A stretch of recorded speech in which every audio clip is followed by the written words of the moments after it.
नमस्कार दोस्तों, स्वागत है आपका स्टडी बोर्ड पर। आज हम पढ़ने वाले हैं हिस्ट्री का एक इम्पोर्टेंट टॉपिक, भारत आने वाले विदेशी यात्री यानी फॉरेन ट्रेवलर के बारे में। दोस्तों, एग्जाम पॉइंट ऑफ व्यू से इम्पोर्टेंट टॉपिक है। इसके बारे में पूछा जाता है कि कौन सा यात्री किस शासक काल के दौरान में भारत आया है, कब आया है और इसने कौन सी किताब लिखी है। ये क्वेश्चन जनरली एग्जाम में पूछे जाते हैं, तो वीडियो के अंत तक आप हमारे साथ बने रहिए। इस टॉपिक से रिलेटेड प्रीवियस ईयर के एमसीक्यूज और डिटेल थ्योरी आज की क्लास में कवर करेंगे। तो सबसे पहला हमारा क्वेश्चन है दोस्तों, मेगास्थनीज एक राजदूत था जिसे पश्चिमी एशिया का एक यूनानी शासक था सेल्यूकस निकेटर, उसने भारत भेजा था। इसके शासनकाल के दौरान किसके दरबार में भारत भेजा? तो दोस्तों, ये जो मेगास्थनीज है इसको सेल्यूकस निकेटर ने भारत भेजा था। इसके शासनकाल के दौरान में चंद्रगुप्त मौर्य के शासनकाल के दौरान में। अब इसके बारे में डिटेल देख लेते दोस्तों। ये था मेगास्थनीज, आप फोटो देख रहे हैं। ये 302 से लेकर 398 ईसा पूर्व तक भारत में रहा। ये चंद्रगुप्त मौर्य है। ये मौर्य राजवंश दोस्तों आपको पता है ईसा पूर्व में था, वहां पर 5 साल तक भारत में रहा। और ये इसको किसने भेजा दोस्तों? इसको भेजा था सेल्यूकस निकेटर ने। अब ये सेल्यूकस निकेटर कौन है दोस्तों, बता दे। सेल्यूकस निकेटर आपने नाम सुना होगा सिकंदर, जिसको हम अलेक्जेंडर कहते हैं। अलेक्जेंडर का पहले ये सेनापति हुआ करता था। अलेक्जेंडर की मृत्यु के बाद इसको राजा बना दिया गया। तो दोस्तों, इसने यहाँ पे भारत इसको भेजा था क्योंकि भारत से ये सेल्यूकस निकेटर बहुत इंप्रेस हुआ था। तो अपने राजनयिक के रूप में इसने मेगास्थनीज को भारत भेजा।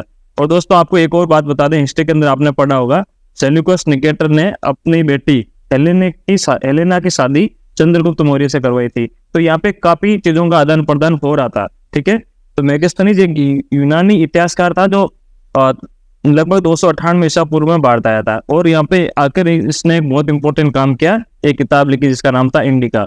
एक किताब बहुत ही ज्यादा फेमस हुई दोस्तों। इसने जो चंद्रगुप्त मौर्य के शासनकाल के दौरान जो मगध का इतिहास है या मगध के बारे में इसने इस किताब के अंदर बहुत कुछ लिखा है। इसने लिखा है कि भारत का पूरा भूगोल बताया है, प्रशासन के बारे में इसने कुछ चीजें लिखी है कि यहाँ राजतंत्र कैसा है, यहाँ के धर्म के बारे में और समाज में लोग कैसे रहते हैं, सारी चीज इंडिका नामक बुक में कवर किया है। तो यहाँ से क्वेश्चन पूछे जाते हैं दोस्तों। पहला है, मेगास्थनीज भारत कब आया? तो 298 में ईसा पूर्व में। ठीक है, किसके शासनकाल के दौरान आया? चंद्रगुप्त मौर्य के शासनकाल के दौरान। कितने साल रहा? 5 साल रहा। इसने कौन सी किताब लिखी? इंडिका नामक पुस्तक लिखी। ये कुछ क्वेश्चन है जो एग्जाम में मेगास्थनीज से रिलेटेड पूछे जाते हैं और बहुत बार पूछे गए हैं। ये बहुत ही इंपॉर्टेंट कहते हैं ना, जो यात्री थे उसमें से एक था। तो ये था हमारे दोस्तों मेगास्थनीज। अगला क्वेश्चन देखते हैं, फाहियान भारत किसके शासनकाल के दौरान आया? दोस्तों, ये आया था चंद्रगुप्त द्वितीय के दौरान। अब देखो, एक था चंद्रगुप्त मौर्य जो था ईसा पूर्व में, और जो मौर्य राजवंश का शासक था या संस्थापक था वो कह सकते हैं। ये आ रही है दोस्तों बात ईसा मसीह के 400 साल बाद में। ठीक है, ये था चंद्रगुप्त द्वितीय। लगभग इनके दोनों के बीच में 800 साल का गैप है। तो फाहियान भारत आया था 405 ईस्वी के अंदर। ठीक है, लगभग 6 साल भारत में रहा दोस्तों। ये एक चीनी यात्री था। और ये देखिए फाहियान का फोटो, एक ऐसा अम्ब्रेला लेके, चाइनीज अम्ब्रेला लेके, यहाँ पे पीछे फोटो आप बार बार देखते होंगे। तो ये है फाहियान। ये भारत में बौद्ध ग्रंथ की खोज में आए थे दोस्तों। इनको एक किताब चाहिए थी, विनय पट्टिका। दोस्तों, आपको पता है कि जो बौद्ध धर्म है भारत से ही दुनिया में फैला है, पर वहां पे फैला जो वहां पे ट्रांसलेटेड किताबें मिल रही थी, वो इसको ये लग रहा था कि किताबें कहीं ना कहीं गलत है, तो इसको ओरिजिनल सोर्स चाहिए था। तो इसकी खोज के अंदर बौद्ध धर्म जिंदगी भर इसने पढ़ा और लास्ट के अंदर लगभग 65 साल की उम्र में ये भारत आया दोस्तों। ये जो भारत आने का जो तरीका था इतना कठिन था उस समय पे, लगभग 5-6 साल तो इसको भारत आने में लग गए थे। और इसके जो 2-3 साथी तो रास्ते में मर गए थे हिमालय की कठिन ऊंचाइयों और ठंड की वजह से। पर इस बंदे का कॉन्फिडेंस इतना हाई था कि मैं भारत जाके ही रहूंगा। फिर भारत आके इसको अपनी किताब जो ये ढूंढ रहा था वो मिली बहुत मुश्किल के बाद, जिसका नाम था विनय पट्टिका या विनय पट्टिका, ऐसा कुछ किताब का नाम था। ये पहला चीनी भिक्षु यात्री था जो भारत आया था बौद्ध ग्रंथों की खोज में। यह आया चंद्रगुप्त द्वितीय के दौरान। ठीक है, भारत और बौद्ध ग्रंथों की खोज में 65 साल की उम्र में आया दोस्तों, बताइए। और यहाँ आके इसने एक किताब लिखी जिसका नाम है क्वो की, जिसको हिंदी में कहेंगे फाहियान की भारत यात्रा नामक किताब लिखी। ठीक है, ये 65 साल की उम्र में चीन से गांधार, पेशावर तक, शेनजेन, डुंगहुआन, खोतान और हिमालय को पार कर दक्षिण मार्ग से पैदल यात्रा करते हुए भारत पहुंचा और यहाँ आकर इसने बौद्ध धर्म पर काम किया। अब आता दोस्तों अगला क्वेश्चन, बगदाद निवासी अल मसूदी किसके शासनकाल के दौरान भारत आया? दोस्तों, ये जो अल मसूदी, ये भी एक इम्पोर्टेंट ट्रेवलर रहा भारत के अंदर। ये महिपाल के दौरान, महिपाल एक राजा था, उसके शासनकाल के दौरान भारत आया। अब देख लेते हैं इसके बारे में। अल मसूदी दोस्तों लगभग 10वीं शताब्दी के आसपास भारत आया था और ये एक अरब विद्वान है। तो आपको पूछ लिया जाए कहाँ से आया, तो अरब देश से आया था, ये अरब विद्वान था। इसकी कुछ कृतियां बहुत फेमस थी पहले से ही, और इसने और भी लिखी है। अकबर अल जम नाम की किताब, जिसका मतलब होता है समय का इतिहास। फिर एक किताब और थी, किताब अल औसा, जिसका मतलब है मध्य की पुस्तक। ये कृतियां इसकी फेमस थी अल मसूदी की। और इसने भारत का वर्णन एक किताब में किया जिसका नाम है मुरजाल साहब। मुरजाल साहब के अंदर इसने भारत के अंदर जो चीजें देखी उसका वर्णन किया।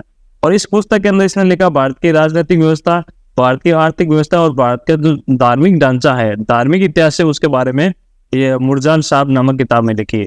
तो दोस्तों आपको ध्यान रखना है, ये जो अल मसूदी है 10वीं शताब्दी में आया। इसकी फेमस किताब कौन सी है, ध्यान रखना, मुरजाल साहब, जो एक अरब यात्री था जो भारत आया था। ये इंपॉर्टेंट है, ठीक है। तो किसके शासनकाल के दौरान आया, अभी हमने बात की थी महिपाल के शासनकाल के दौरान भारत आया। ये कुछ इंपॉर्टेंट चीजें हैं जो अल मसूदी के बारे में पता होनी चाहिए। अब आता दोस्तों हमारा अगला क्वेश्चन, अल बरूनी। ये अल बरूनी है, वो अल मसूदी था, ये दोनों अलग अलग है। ये दोस्तों उज्बेक यात्री था, उज्बेकिस्तान से आया था और भारत आया था। और भारत कब आया था, देखिए ये जो अल बरूनी दोस्तों 11वीं शताब्दी के आसपास भारत आया था। उस समय अल बरूनी महमूद गजनवी द्वारा नियुक्त एक विद्वान था। महमूद गजनवी ने इसको नियुक्त किया था। ये जो अल बरूनी एक खगोल शास्त्री था, मानव विज्ञानी था, गणितज्ञ, दार्शनिक, मतलब कुल मिला के एक अच्छा खासा फिलोसोफर था। और इंडोलॉजी की इसने स्थापना की थी। उसने एक किताब लिखी थी वो जो फेमस है, और इसके बारे में क्वेश्चन पूछा जाता है। अल बरूनी ने तारीख उल हिंद नामक भारत के ऊपर भारतीय दर्शन नामक किताब की रचना की थी, जो एक इम्पोर्टेंट किताब है। इसने अल बरूनी ने दोस्तों भारतीय स्थिति, ज्ञान प्रणाली, सामाजिक जो मानदंड है और धर्म के बारे में अपनी किताब के अंदर तारीख उल हिंद के अंदर वर्णन किया है। तो अल बरूनी 11वीं शताब्दी के अंदर भारत आया, ठीक है। अगला क्वेश्चन आता दोस्तों, मध्यकालीन यात्री मार्को पोलो का संबंध किससे था। दोस्तों आपने नाम सुना होगा मार्को पोलो, बहुत ही इंपॉर्टेंट ये यात्री था, फॉरेन ट्रेवलर, वेनिस से आया था दोस्तों। वेनिस का ये यात्री था मार्को पोलो, आज भी बहुत प्रसिद्ध है। ये 2 बार भारत आया, 1288 और 1252 में 2 बार आया। कब आया, ये काकतीय राजवंश की एक रानी थी रुद्रमादेवी। रुद्रमादेवी के शासनकाल के दौरान ये दक्षिण भारत का 2 बार इसने दौरा किया है, ठीक है। अब इसने एक किताब लिखी मार्को पोलो की भारत यात्राएं, जो इसने किताब लिखी, जो एशिया में उनकी जो साहसिक यात्राएं हैं उनका वर्णन इस किताब के अंदर किया गया है। एक बहुत ही वेनिस प्रसिद्ध यात्री था दोस्तों मार्को पोलो। ये भारत आया 2 बार, 1288 और 1292 के अंदर, आप ध्यान रखना। अब आता दोस्तों एक बहुत ही फेमस यात्री जिसने बहुत देशों का दौरा किया, जिसका नाम है इब्न बतूता। तो यात्री इब्न बतूता किस देश से आया था दोस्तों, ये आया था मोरक्को देश से। इब्न बतूता, ये देखिए फोटो दोस्तों, एक ऐसा यात्री था, लगभग 30 साल तक इसने पढ़ लिया था। 30 साल तक कि एक रास्ते पे दूसरी बाहर नहीं चलूंगा। तो दोस्तों पूरी जिंदगी पर अलग अलग रास्ते पर चला गया और कई देशों का दौरा किया। कहाँ कहाँ किया, देखो, उत्तरी अफ्रीका, पश्चिमी अफ्रीका, दक्षिणी यूरोप, पूर्वी यूरोप, पश्चिमी चीन, पूर्व में मध्य पूर्व, दक्षिण एशिया, मध्य एशिया, दक्षिण पूर्वी एशिया और चीन तक लगभग सारे देशों की इसने यात्रा की। जो भी ये मान लीजिए जो भी मुस्लिम राजाओं का देश में शासन था उनके लगभग सारे देशों के शासनकाल इसने देखे हैं, जा जाके घूम के, ठीक है। तो एक मध्यकालीन खोजकर्ता था, तो मोरक्को से था और लगभग सारे मुस्लिम शासकों के शासनकाल इसने देखा था। और भारत आया था, ये एक तुगलक राजवंश का शासक था, सुल्तान मोहम्मद बिन तुगलक, उसके शासनकाल के दौरान भारत आया। दिल्ली का शासनकाल था मोहम्मद बिन तुगलक का, तब भारत आया था, ठीक है। और इसकी एक फेमस किताब है दोस्तों, और जिसने लिखी थी रिला है नामक किताब लिखी थी, और उसकी एक जो प्रसिद्ध डायरियों में से एक है, ठीक है। तो इब्न बतूता बहुत ही फेमस राइटर है और फेमस जो कहेंगे फॉरेन ट्रेवलर है, जिसने काफी देशों की यात्राएं की।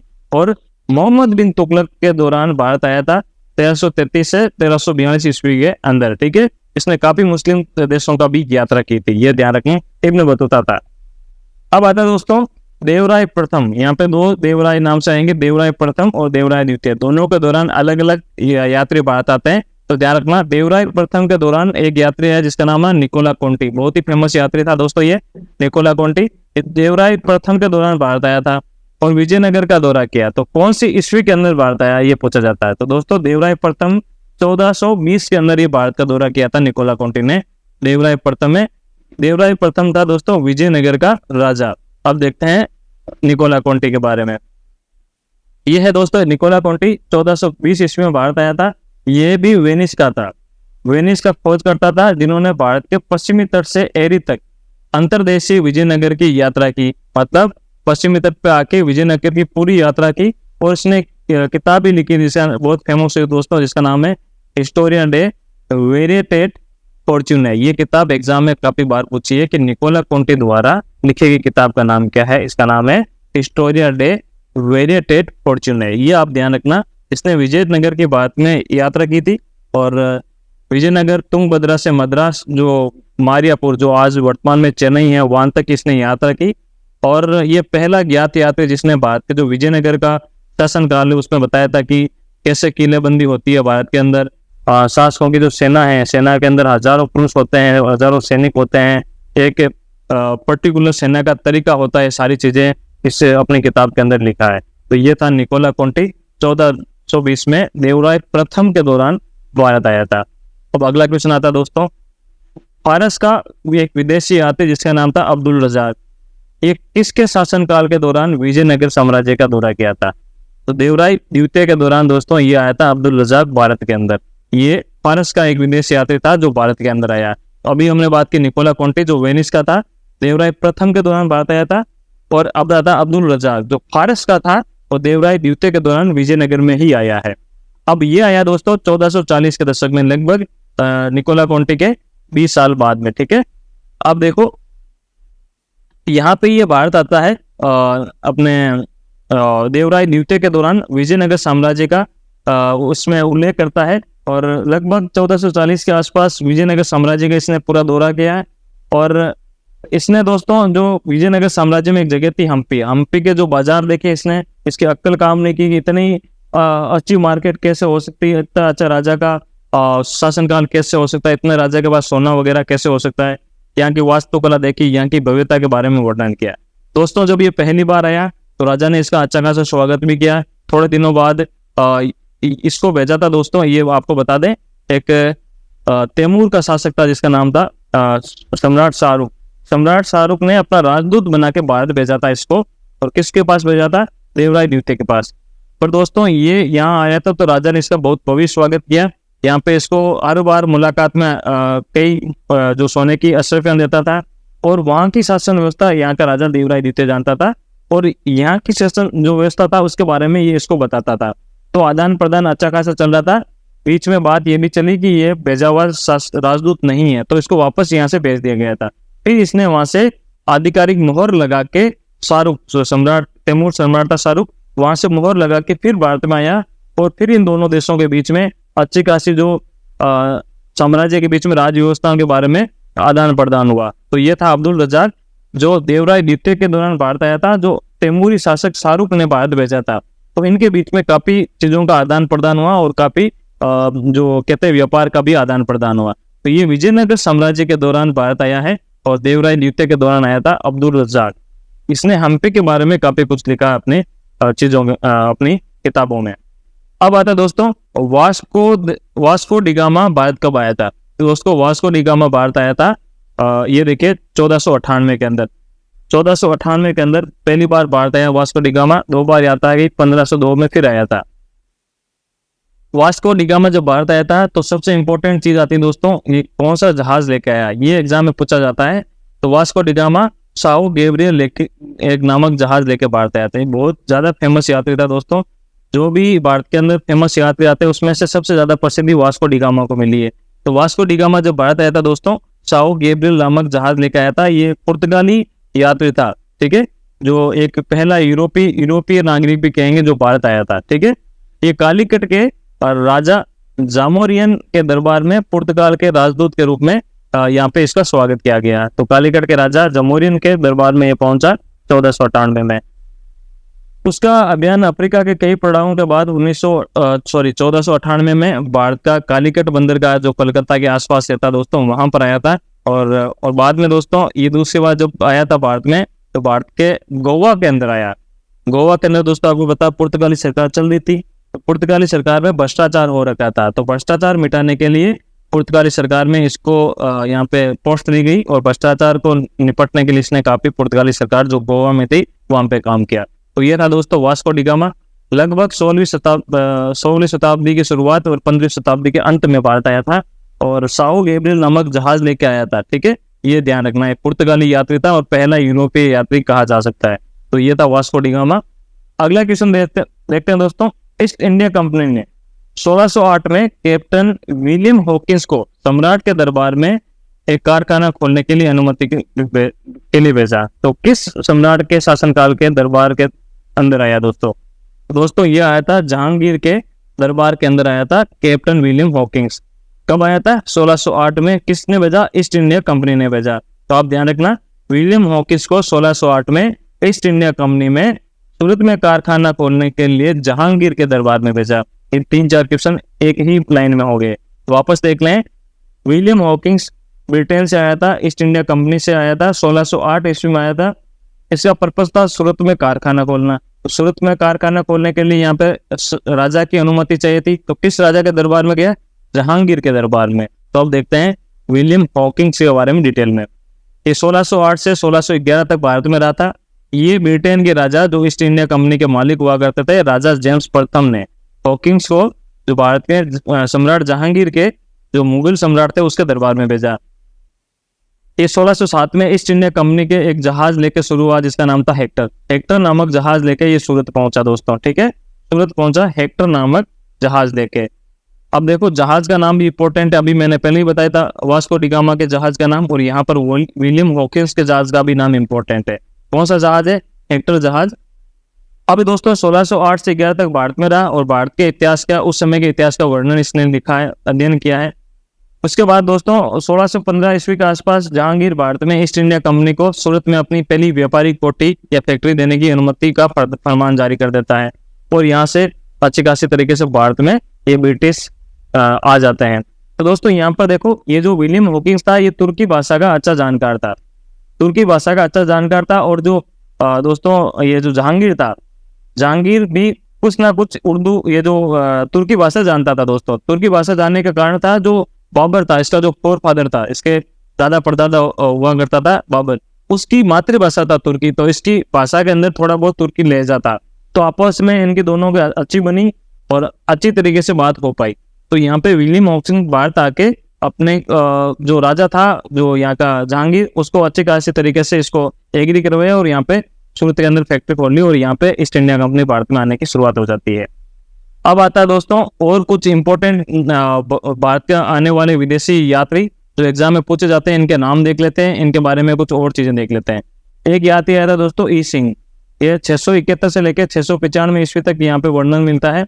ये भी एक चीनी यात्री था, फायान और हांगसांग की तरह, और बौद्ध धर्म का था और बौद्ध धर्म को अपनाने के उद्देश्य से भारत आया था। ठीक है, ये आके भारत की सांस्कृतिक, सामाजिक और धार्मिक जीवन शैली के बारे में इसने बताया और इसके प्रसिद्ध किताब भी जिसका नाम है बौद्ध भिक्षुओं की आत्मकथाएं। ठीक है, उसके अंदर ई सिंह का वर्णन मिलता है। एक यात्री है दोस्तों पीटर मुंडी, जो 1630 से 1634 के आसपास आया था। ये एक शाहजहां के शासनकाल के दौरान, राज्यकाल के दौरान भारत आया है और विदेशी यात्री था जो मुगल राज्य की जनता के बारे में महत्वपूर्ण जानकारी प्रस्तुत किया गया इसने, पीटर मुंडी ने। और ये इटालियन यात्री था जो भारत आया था, पीटर मुंडी। फिर एक और यात्री आता दोस्तों सर थॉमस रो, ये लगभग 1615 से लेकर 1619 के आसपास जहांगीर के राज्यकाल के दौरान भारत आया था। इंग्लैंड के राजा जेम्स ने इसको भेजा था, सर थॉमस रो को। तो 3 इंपॉर्टेंट हो गए, ई सिंह, पीटर मुंडी और थॉमस रो। ठीक है, अब एक बहुत इंपॉर्टेंट आता है जो एग्जाम में पूछा गया, डार्ट बारबोसा। ये नाम से बहुत इंपॉर्टेंट है, डार्ट बारबोसा। 1500 से लेकर 1516 के आसपास इसका वर्णन मिलता है। ये विदेशी यात्री था जिसने अपनी अवधि के दौरान विजयनगर साम्राज्य का दौरा किया। ठीक है, और ये भी एक पुर्तगाली, तो पुर्तगाली बहुत आए दोस्तों, चीनी नागरिक भी बहुत आए हैं, वेनिस से भी आए हैं, तो काफी विदेशी यात्री यूरोप की साइड से आए हैं। तो पुर्तगाल का आया था डोर्टे बारबोसा। ठीक है, विजयनगर शासनकाल में। एक बहुत पुराना यात्री भारत में आया था जिसका नाम था दोस्तों टोलमी या टोलेमी। 130 ईस्वी में आया, लगभग 1800 साल पहले आया, ग्रीस से आया था वो एक भूगोल वेता था, एक भौगोलिक विद्वान था दोस्तों, टोलेमी, और भारत में आया और भारत में एक किताब लिखी जिसका नाम था भारत का भूगोल। ये प्राचीन भारत का वर्णन किया जाता है इस किताब के अंदर, भारत के भूगोल का काफी वर्णन किया। तो टोलेमी की बुक से काफी यहाँ से इतिहासकारों ने या भूगोलविदों ने जानकारी प्राप्त की है। तो टोलेमी ने भारत में भारत का भूगोल नामक किताब लिखी है और 130 ईस्वी में भारत आया था। तो दोस्तों ये थी आज की क्लास, जिसके बारे में हमने डिटेल में देखे एमसीक्यूज, भारत आने वाले विदेशी यात्री, उनसे रिलेटेड कौन सी किताब है वो भी हमने देखा। दोस्तों ये भी देखा कि ये भारत कब आए थे, किसके शासनकाल के दौरान आए और भारत में किए गए इनके क्या कार्य थे, सारे आज की क्लास में देखे। उम्मीद है आपको सारी चीज पसंद आई, हमारा जो मेहनत है आपको पसंद आई। हमारे चैनल सब्सक्राइब कीजिए, हमारे और भी वीडियोज है वो आप चैनल पे जाके देखिए, और भी शॉर्ट्स है जो हमने क्विज की फॉर्मेट में बनाए हैं वो भी आप जाके देखिए। अपने दोस्तों के साथ हमारे वीडियोज और शॉर्ट्स शेयर कीजिए, उनको भी चैनल सब्सक्राइब करने का बोलिए। मिलते हैं अगली क्लास में एक नए टॉपिक के साथ, तब तक के लिए नमस्कार, जय हिंद।